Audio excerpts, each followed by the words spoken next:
Sa mga komunidad ni World Vision, madalas namin nakikita yung mga pamilya kung saan yung kumikita ay hindi talaga sumasapat yung kanilang kita para mag-provide sa kanilang pamilya, particular na sa mga dapat ipakain sa mga bata, no, maaaring kulang o hindi sapat.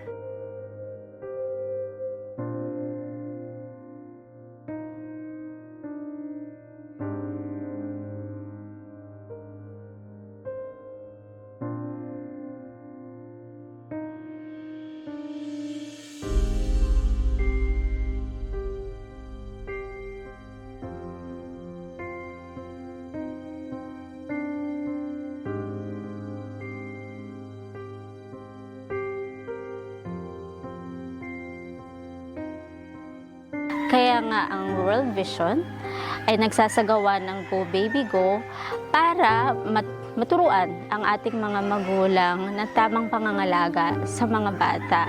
Dahil mahalaga, no, yung mga unang taon ng mga bata.